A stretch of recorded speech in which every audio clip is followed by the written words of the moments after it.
सभी श्रोताओं को नमस्कार। मित्रों,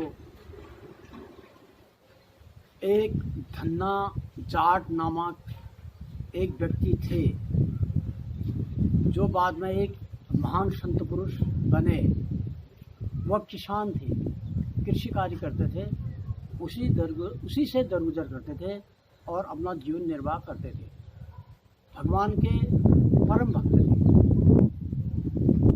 उनका परिचय था एक ब्राह्मण व्यक्ति जो पूजा पाठ करते थे और कर्मकांडी थे।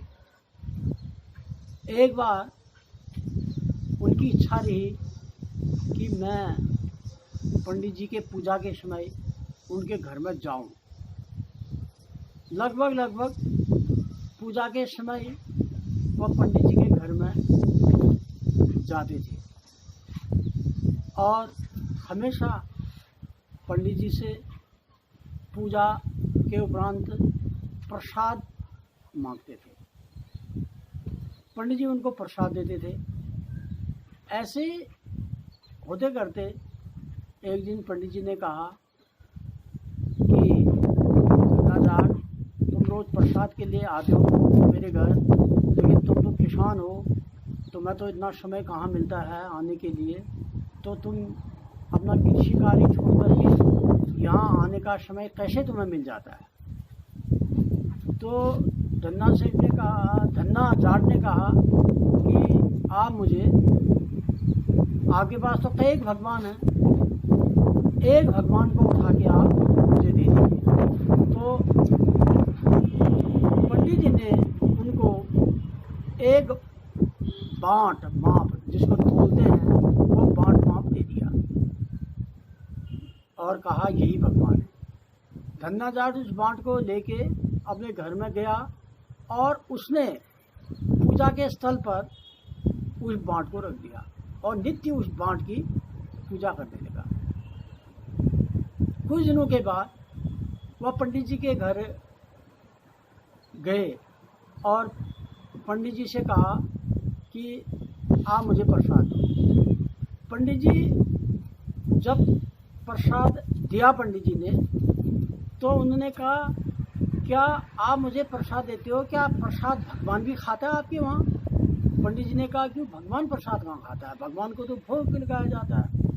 तो धन्ना जाट ने कहा कि मेरे घर में तो भगवान प्रसाद स्वयं खाते हैं। पंडित जी को विश्वास नहीं हुआ। पंडित जी ने कहा कि तेरे घर में भगवान स्वयं प्रसाद कैसे खा लेते हैं, ये तो असंभव बात है। अब मेरे घर में तो इतना पूजा पाठ करता हूँ, भगवान तो प्रसाद स्वयं कभी ग्रहण नहीं करते ऐसे। तो उसके कहने पर पंडित जी धन्ना जाट के घर गए।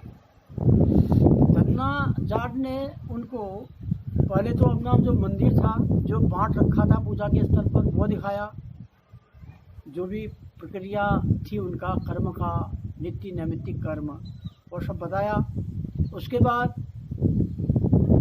अपना जो उनका सिंचाई के लिए रहट इत्यादि था वो दिखाया और कहने लगे कि देखिए, मेरे घर में भगवान प्रसाद भी खाते हैं और जो ये रहट है इसको भी चलाते हैं। तो रहट जो है चल रहा था, वहाँ पर कोई था नहीं चलाने वाला। तो पंडित जी ने कहा, मैं तो भगवान को देख नहीं रहा हूँ और भगवान को प्रसाद खाते हुए देख नहीं रहा हूँ, और तूने तो कहा था कि मेरे घर में स्वयं भगवान आ जाते हैं प्रसाद खाने के लिए, ये बात कैसे संभव है? तो धन्ना जाट ने कहा, पंडित जी, आपकी पूजा और मेरी पूजा में यही अंतर है कि आप भगवान का अर्थ नहीं समझते। क्या भगवान धनुष बाण लेकर के राम के रूप में आ जाएं, क्या वही भगवान है? या भगवान मुरली बजाने के रूप में आ जाएं, बालक के रूप में, क्या कृष्ण वही हैं? या जटाओं को रखते हुए शिव शंकर आपके घर में आ जाएं, क्या वही भगवान है? जो प्रसाद मैं बाहर डाल रहा हूँ चींटियों को, पशु पक्षियों को, और ये खा रहे हैं बड़े प्रेम से, यही तो भगवान है। और जो मेरा रहट चल रहा है, तो ये चल रहा है, अपने आप चल रहा है। भगवान की एक ऐसी शक्ति है जो सारे ब्रह्मांड को चला रही है, वो आपको भी चला रही है, हमको भी चला रही है और सारे संसार को चला रही है, उसी शक्ति का नाम भगवान कहा गया है। एक सत्ता है वो। तो आप भगवान का अर्थ असल में नहीं समझ पाए। भगवान मेरे घर में काम भी करते हैं और भगवान स्वयं प्रसाद भी खाते हैं। इन बातों पर आप विवेक करिए, विचार करिए कि कैसे भगवान प्रसाद नहीं खा रहे हैं। आप देख रहे हैं, आपने कहा कि मेरे घर में भगवान प्रसाद नहीं खाते हैं। भगवान के रूप में जो भी आत्माएं श्री राम में सब जग जानी, करो प्रणाम जोर जुगवानी।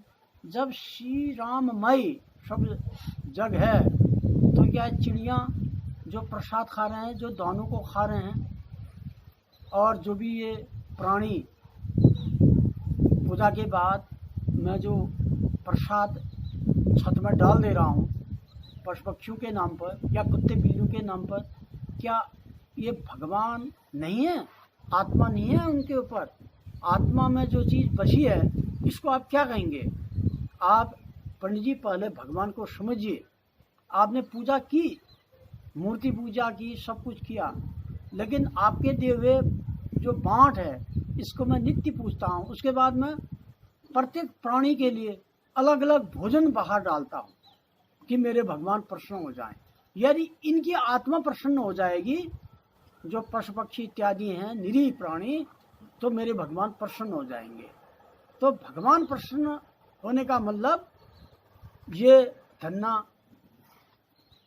जाट किसान ने बताया पंडित जी को। पंडित जी को ज्ञान प्राप्त हुआ, पंडित जी ने क्षमा प्रार्थी बने धन्ना जाट के सामने, और यही धन्ना जाट बाद में बहुत बड़े संत पुरुष और ज्ञानी रहे और इन्हें अपना घर गृहस्थ छोड़ करके प्रभु का गुणगान किया और भगवान की भक्ति की, और उसके बाद एक योगी संत पुरुष के रूप में ये विचरण करने लगे और धर्मोपदेश देने लगे और सत्संग करने लगे। तो ये ज्ञान की बात है।